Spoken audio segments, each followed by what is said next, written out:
ভারতীয় পররাষ্ট্র মন্ত্রণালয় থেকে আজকে ভারত এবং বাংলাদেশের যে ভিসার প্রক্রিয়াটা আসলে কি হবে সেটা একদম পরিষ্কার স্পষ্টভাবে বলে দিয়েছে। সেটা হচ্ছে, যারা আপনারা অপেক্ষায় ছিলেন যে ভারতীয় ভিসা, ট্যুরিস্ট ভিসাটা বিশেষ করে কবে নাগাদ চালু হবে, অনেকের বিভিন্ন ধরনের কাজ ছিল, তারা অপেক্ষায় ছিলেন কবে ভিসা পাবো, কখন চালু হবে, এই মানে একটা উদ্বেগ ছিল। সবাই আপনারা প্রশ্ন করতেন, টেক্সট করতেন যে আসলে এই আপডেটটা ভাইয়া দিন বা এই আপডেটটা কখন পাবো।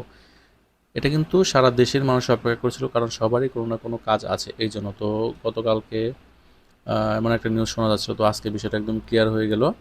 বিষয়টা হচ্ছে, যদি আপনাদের একটু পড়ে শোনাই কেন, মানে কী কারণে এটা করা হয়েছে। তো এটার মেইন যে ব্যাপারটা সেটা হচ্ছে, ভারতীয় ট্যুরিস্ট ভিসা একদমই টোটালি বন্ধ। ভারত বাংলাদেশের জন্য কোনো ধরনের ট্যুরিস্ট ভিসা বা অন্যান্য অনেক ভিসাই ওপেন মানে ইস্যু করবে না। শুধুমাত্র মেডিকেল ভিসা এবং আপৎকালীন ভিসা। মেডিকেল ভিসাও তাও খুব যাচাই বাছাই করে দিবে, এবং আপৎকালীন ভিসা কি সেটা হচ্ছে স্টুডেন্ট এবং যারা অন্যান্য দেশে যাবে, মানে ডাবল এন্ট্রি ভিসা। তো এই কয়েকটা বলতে দুই তিনটা আর কি, এর মধ্যেও এগুলো অনেক মানে যাচাই বাছাই করে তারা ভিসা দিবে।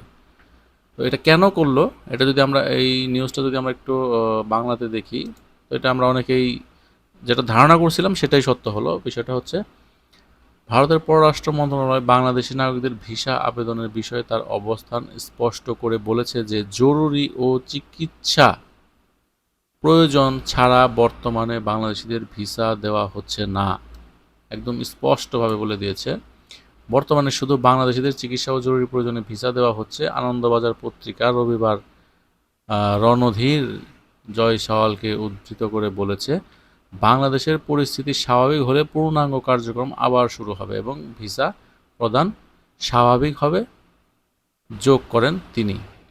তো এই যে ব্যাপারগুলো হচ্ছে, যে এই ভারতীয় এম্বাসি ঘেরাও করা, ভারতীয় পণ্য বয়কট করা, ভারতীয় বিদ্বেষী মনোভাব বা কথাবার্তা বা বিভিন্ন ঘটনা কিন্তু আমাদের দেশে ঘটে গেছে।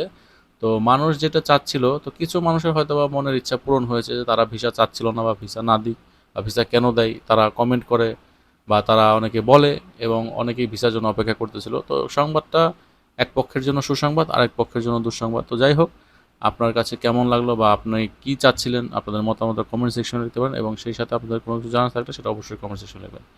তবে দেশের পরিস্থিতি স্বাভাবিক হলে খুব শীঘ্রই এই ভিসা ওপেন করে দেওয়া হবে, কারণ এই ভিসার সাথে কিন্তু অনেক মানুষের অনেক কার্যকলাপ বা অনেক জরুরি প্রয়োজন তাদের, মানে এই ভিসাটা।